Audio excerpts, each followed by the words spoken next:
l'idée même de rédemption et du salut ne peut absolument pas s'accorder avec la pensée de l'évolutionnisme. Parce que l'idée selon laquelle Christ est mort est là pour... L'enseignement selon lequel Christ est mort est là pour nous sauver de la mort. Christ est mort pour que nous ne mourions point. Mais dans la pensée évolutionniste, avant d'arriver à Adam et Ève, avant d'arriver à l'homme parfait, vous avez d'autres créatures qui ont dû vivre, mourir et évoluer jusqu'à arriver à l'homme parfait, Adam et Ève. Donc, dans la pensée évolutionniste, Dieu crée par le processus de la mort.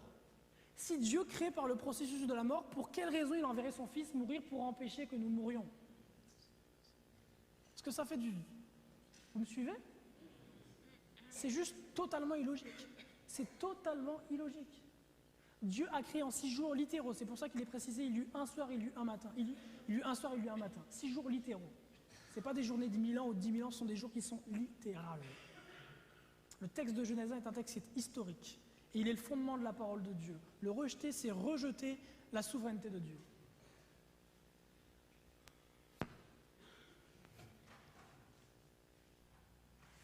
Alors parlons maintenant de la société théosophique, de la pensée postmoderne et du mouvement New Age. Quand je vous parle du New Age, grosso modo, l'image que vous pouvez avoir à l'esprit, c'est les hippies. Vous connaissez les hippies? Mouvement des années 68, là, Baba Cool, tout ça, ça c'est le New Age en pile. Exactement le New Age et la pensée postmoderne. Aujourd'hui, tout ce qui a trait avec le yoga, les chakras, le kundalini, toutes ces choses-là, là, ok, ça dérive de ça, du travail en fait de la société théosophique. Donc on va voir ce qu'est la société théosophique. Chakra et kundalini. Alors, Elena Petrovna Blavatsky, la charmante demoiselle que vous voyez ici, était, comme on le disait tout à l'heure, une sorcière qui a vécu au 19e siècle, une médium. Et en plus d'être une médium, voilà ce qu'elle enseignait. Dans The Secret Doctrine, Satan est le dieu de notre planète et le seul dieu.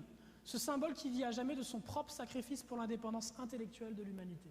Donc selon Blavatsky, qui est le sauveur de l'humanité? Satan. Lucifer représente la vie, la pensée, le progrès, la civilisation, la liberté, l'indépendance. Lucifer est le logos, le serpent, le sauveur. Elena, toujours Petrovna Blavatsky, dans Collecting Writings, volume 1, page 281, confesse ceci: j'ai reçu du grand maître souverain général du rite AEP d'Angleterre et du pays de Galles un diplôme du 32e degré. Donc, Elena Petrovna Blavatsky n'a pas gravi les rites de la franc-maçonnerie, les échelons de la franc-maçonnerie comme tout le monde, mais parce qu'elle faisait l'œuvre du diable, parce qu'elle faisait l'œuvre de Satan, le grand maître souverain général d'Angleterre et des pays de Galles lui a remis un diplôme, si vous voulez, de franc-maçon du 32e degré. Donc elle était rattachée à la franc-maçonnerie. Le colonel Olcott, qui était l'associé en fait de Elena Petrovna Blavatsky, était, comme le titre l'indique, était un colonel. Il a servi, je crois, durant la guerre de sécession, si mes souvenirs sont exacts. Et après ça, il a changé de carrière et il est parti dans le journalisme. Il a commencé à faire des enquêtes sur les manifestations étranges, surnaturelles, on peut dire. Et c'est comme ça qu'il a rencontré Elena Petrovna Blavatsky. Et tous les deux vont travailler ensemble pour créer une église. Alors le colonel Olcott, voilà ce qu'on apprend par rapport à lui dans A Republic of Mind and Spirit par Catherine Albanese, page 282. Olcott avait abandonné l'idée de rattacher la société théosophique qu'il avait créée à l'ordre maçonnique pour lui donner de la stabilité. Donc Olcott, pendant un temps, a voulu rattacher l'église qu'il avait créée à la franc-maçonnerie. Une petite question. Dans une église, quelle est la personne qui choisit de faire des fusions-acquisitions? C'est la personne qui passe le balai ou c'est le PDG? Donc si le colonel Olcott voulait rattacher la société théosophique à la franc-maçonnerie, c'était qu'il était un franc-maçon tout en bas ou un franc-maçon tout en haut? Tout en haut. Alors qu'est-ce que la théosophie? La société qu'ils ont créée tous les deux s'appelle la société théosophique. Qu'est-ce que la théosophie? Deux définitions de la théosophie, l'une entraînant l'autre. Premièrement, toute philosophie soutenant que la connaissance de Dieu peut être atteinte par l'extase spirituelle, l'intuition directe ou une relation individuelle spéciale, et particulièrement le mouvement fondé en 1875 comme la Société théosophique par Elena Blavatsky et Henry Steele Olcott. Donc, la théosophie ancienne que chacun d'entre nous, nous avons la possibilité, sans médiateur, d'avoir accès à Dieu et d'apprendre à connaître Dieu. Donc, si chacun d'entre nous, nous avons cette possibilité, sans médiateur, de connaître Dieu, que chacun nous pouvons approcher la vérité de Dieu, ça signifie que moi j'ai raison sur ce que je pense de Dieu, que tu as raison sur ce que tu penses de Dieu, tu as raison sur ce que tu penses de Dieu, et toi aussi tu as raison, même si on a tous des sens contraires. Il n'y a donc plus de vérité. Et c'est ce qu'on entend aujourd'hui beaucoup, surtout dans les cercles étudiants, dans la jeunesse. Il n'y a pas de vérité. Il n'y a pas de vérité, ou c'est ta vérité, puis j'ai ma vérité. Il n'y a pas deux choses qui peuvent être véritables, seulement une. Et donc la seconde définition de la théosophie, le terme théosophie fait référence à une doctrine qui soutient que toutes les religions sont des projections et tentatives de l'homme de connaître le divin, et que par voie de conséquence, chaque religion possède une partie de la vérité. Donc le postmodernisme peut se résumer par cette sentence: de la même lumière se déploient plusieurs couleurs par le biais d'un prisme. Et ce qui est faux, il y a une voie de vérité, le reste c'est du mensonge. L'islam, les témoins de Jéhovah, le catholicisme, toutes ces doctrines-là sont des voies de mensonge. Il n'y a aucun salut dedans. C'est l'œuvre du diable, non du Seigneur Jésus. Ici, vous avez une photographie de Elena Petrovna Blavatsky avec le colonel Olcott, et à côté, vous avez Mavalankar, qui était un jeune hindou possédé par des esprits impurs. Et en fait, ce qui s'est passé, c'est que la société Théosophie a basé son siège en Inde au bout de quelques années. Ils ont construit ça à New York, et ils ont placé le siège de la société théosophique en Inde. Et donc, à partir de l'Inde, Blavatsky et Olcott vont travailler à répandre en Occident les pensées venues d'Orient. Donc l'hindouisme notamment, pas seulement l'hindouisme, mais aussi le taoïsme et d'autres formes de religions venues d'Orient. Le bouddhisme, par exemple. Aujourd'hui, vous avez énormément de personnes, surtout dans le monde séculier, au Canada, par exemple, au Québec, énormément de Québécois de souche sont très proches du bouddhisme et toutes ces choses-là, alors qu'il y a un siècle, ça n'existait pas. Et comment ces temples bouddhistes sont arrivés, comment ces cultes hindous sont arrivés? C'est par le biais du travail qui a été fait par la société théosophique. En fait, comment ils ont fonctionné? C'est que leur objectif est de sortir les protestants de la parole de Dieu, ici, et de les amener à l'hindouisme ou au bouddhisme, ici. Mais les deux sont complètement différents l'un de l'autre. La pensée bouddhiste est totalement opposée à la pensée chrétienne. Donc ce que vont faire Olcott et Blavatsky, c'est qu'ils vont créer un pont entre les deux, ils vont créer un juste milieu. Ils vont créer une doctrine dans laquelle ils vont mélanger un peu des valeurs judéo-chrétiennes occidentales avec les valeurs hindouistes bouddhistes orientales. Et ce mélange-là, ce melting pot, ils vont l'appeler la société théosophique. Ce qui fait qu'il y a un grand nombre de personnes qui vont quitter le protestantisme, essentiellement des WSP, des protestants anglo-saxons blancs, qui vont quitter le protestantisme pour aller dans la société théosophique. Et quelques décennies plus tard, ces mêmes gens vont quitter la société théosophique pour aller dans le bouddhisme. Et on va voir que la même chose a été opérée auprès des communautés afro-américaines, mais avec un autre type de religion. Alors Annie Besant est la dame qui a pris la place de Blavatsky à la tête de la société théosophique. Ici, vous la voyez dans son costume de franc-maçon du 33e degré. Ce qui est intéressant à savoir, c'est que Annie Besant a été à la tête de l'Indian National Congress. Qui a déjà entendu parler de l'Indian National Congress? Qui a déjà entendu parler de Nehru et de Gandhi? Ça vous dit quelque chose? Ouais, Gandhi, Nehru, ok. L'Indian National Congress, en fait, c'est le parti politique qui a réussi à obtenir l'indépendance de l'Inde. Ok?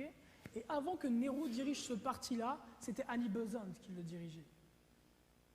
Et d'ailleurs, un élément qui est très intéressant à savoir, on va le voir sur la slide juste après, c'est que le fameux Gandhi, okay, qui apparaît comme, pour nous tous ici en général, pour le monde comme être une sorte de Jésus-Christ des temps modernes, le fameux Gandhi, lorsqu'il est passé en Angleterre, est allé recevoir l'adoubement d'Elena Petrovna Blavatsky, et allé au loge franc-maçonne de Blavatsky en Angleterre.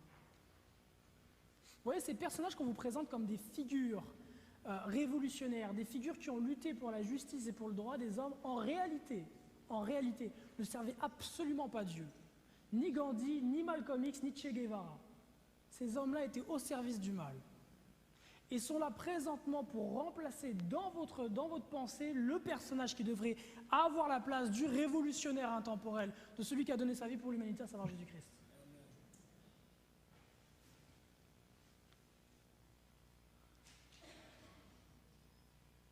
Ok, donc ici sur cette photo ici vous avez Gandhi, dans sa jeunesse, dans la vingtaine.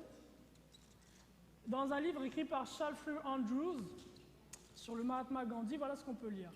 En novembre 1889, Gandhi visita la loge Blavatsky à Londres et rencontra Blavatsky et Annie Besant, deux membres de la société, ont aussi recommandé que Gandhi lise le Bhagavad Gita, qui est un livre de fondement de l'hindouisme.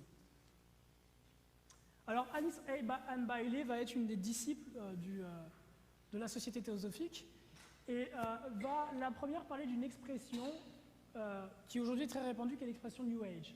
Alors ces livres, elle va les publier sous la compagnie Lucis Trust, qui à la base s'appelait la Lucifer Trust. Et son époux, son veuf, Foster Bailey, va écrire plus tard un livre qui s'intitule The Spirit of Masonry, puisque les deux étaient très proches de la franc-maçonnerie. Et voilà ce que dit Alice Ann Bailey dans l'un de ses livres.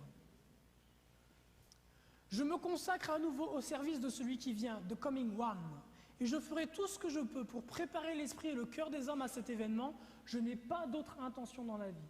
Donc Alice Bailey dit qu'elle va consacrer sa vie à préparer la venue du Coming One, de celui qui vient. De qui est-ce qu'elle parle à votre avis? Du Christ ou de l'Antéchrist? Ce qu'elle dit, c'est qu'elle va consacrer sa vie à préparer sa venue. Et c'est effectivement ce qu'elle a fait, elle a consacré, elle a sacrifié sa vie à préparer la venue de l'Antéchrist. Combien plus nous devrions nous sacrifier nos vies à préparer le retour de Christ? Ce matin, le prédicateur disait que nous sommes des Jean-Baptiste, des Élie des temps modernes. En tout cas, que nous sommes censés être des Jean-Baptiste et des Élie des temps modernes. À aller crier dehors, prêcher l'évangile dehors à ceux qui sont perdus, ceux qui veulent et ceux qui ne veulent pas entendre. Ceux qui travaillent pour Satan le font. Mais nous qui sommes censés travailler pour Dieu, nous ne le faisons pas. Dieu a dit qu'il vomirait là où dit de sa bouche. Et c'est sérieux, c'est un avertissement à prendre. Il faut se repentir.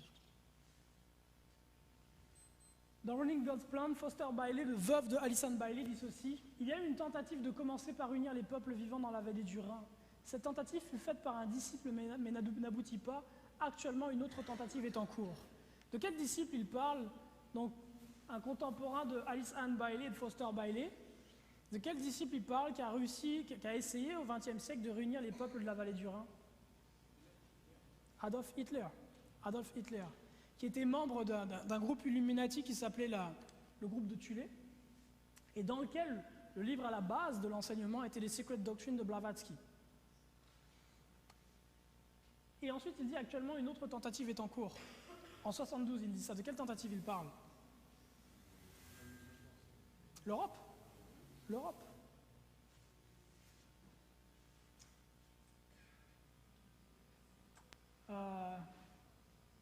Ok. Ici, Robert Muller qui a été un assistant du secrétaire. Excusez-moi. Robert Muller qui était assistant du secrétaire général des Nations Unies et chancelier de l'Université des Nations Unies pour la paix, a dit ceci: la philosophie fondamentale sur laquelle repose la Robert Muller School se retrouve dans les enseignements et les livres d'Alice Ann Bailey. Donc cet homme qui était très puissant au niveau des Nations Unies dit que le fondement de sa pensée repose sur les écrits d'Alice Ann Bailey. Et il faut savoir que les Nations Unies ont un rôle très important dans les décisions qui sont prises au niveau de l'éducation sur le plan mondial. Que chaque éducation nationale, si vous voulez, de chaque pays sont très influencées par les décisions qui sont prises au niveau des Nations Unies sur le plan de l'éducation. Par exemple, il y a un élément qui commence à être enseigné en France ici, qui est la théorie du gender. Vous en avez entendu parler? Théorie selon laquelle on ne naît pas homme, on ne naît pas femme. Mais on le devient. C'est-à-dire qu'à 6 ans, tu vas à l'école, puis la prof te regarde et te dit: est-ce que tu as déjà choisi, c'est plutôt les garçons ou les filles? Mais il me semble qu'à la naissance, Dieu a déjà choisi pour l'enfant, non? Mais ça, aujourd'hui, c'est ce qu'on enseigne dans les écoles. En France, au Québec, partout en Amérique et en Occident. C'est ce qu'on enseigne aux enfants dans les écoles. Laissez aujourd'hui des enfants en bas âge se faire enseigner par des personnes qui ne croient pas en Dieu et qui croient dans des abominations pareilles, c'est les mettre sur le chemin de l'enfer. L'éducation des jeunes enfants chrétiens de l'Église devrait être avant tout faite par leurs parents. Laisser son fils ou sa fille, et je sais que c'est pas facile, mais laisser son fils ou sa fille pendant une journée de 10 heures à l'école se faire enseigner par une personne qui ne connaît pas Christ et l'avoir simplement 2 heures par jour pour le nourrir et le coucher, ne vous étonnez pas si à 15-16 ans, votre gamin ne vous respecte plus et ne connaît pas Dieu. Parce que vous n'avez pas fait son éducation. C'est un païen qui a fait son éducation.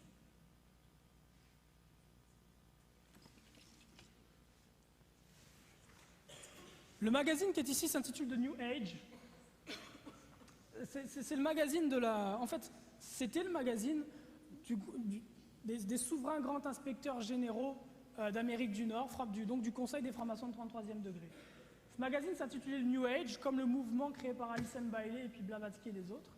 Et un peu plus tard, donc ce magazine de la franc-maçonnerie a changé de nom pour The Scottish Rite, afin justement qu'on ne soit pas à même de relier le fait que le mouvement New Age vient de la franc-maçonnerie.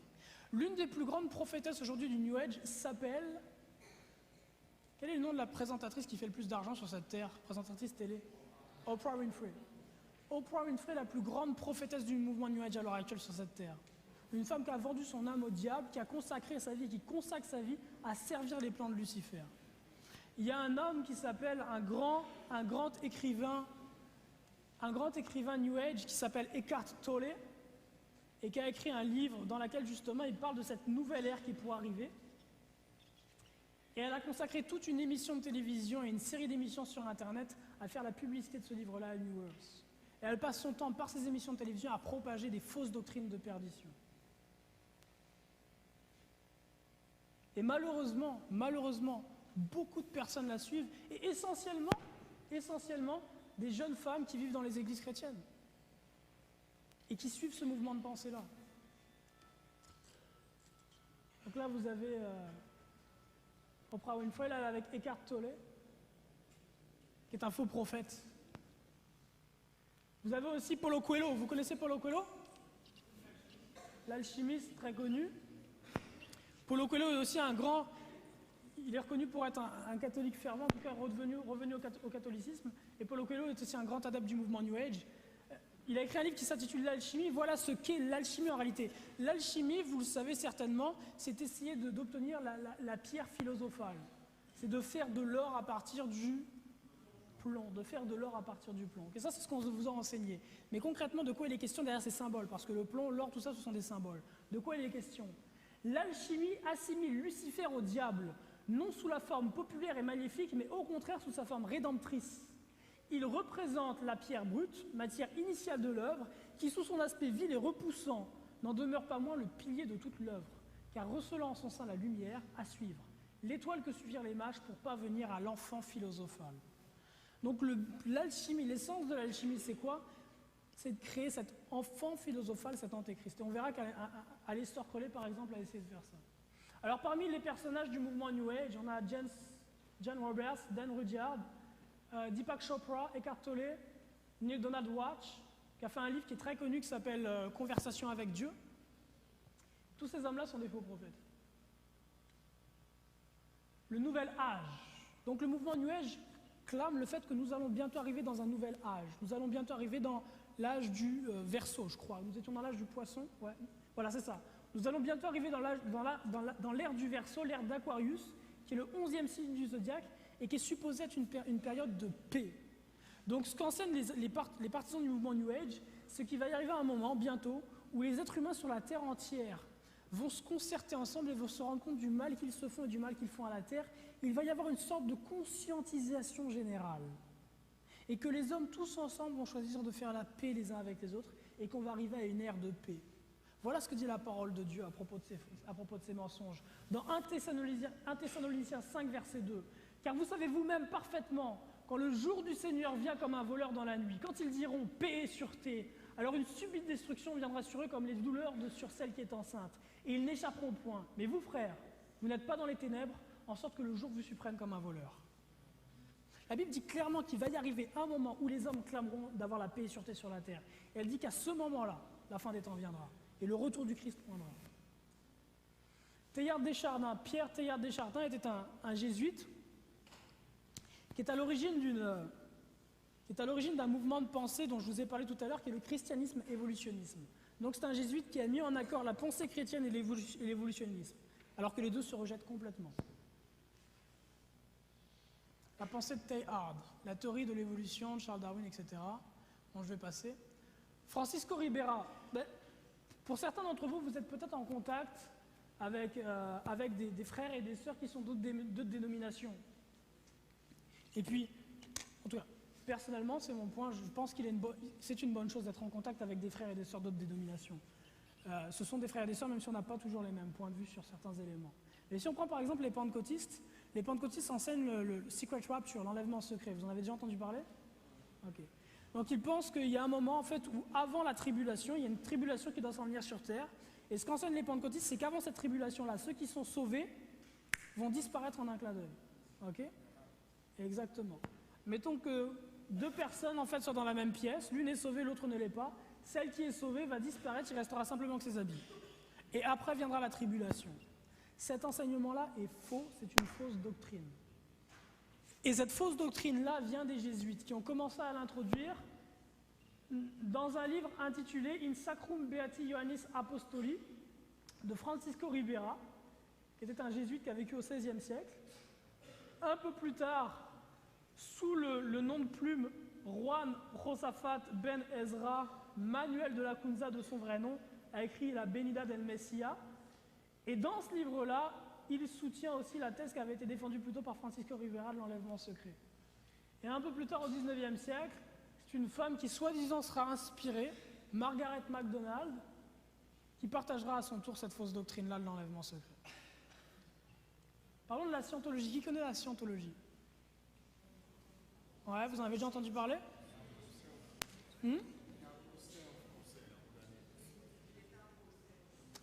Alors la scientologie, d'où vient la scientologie?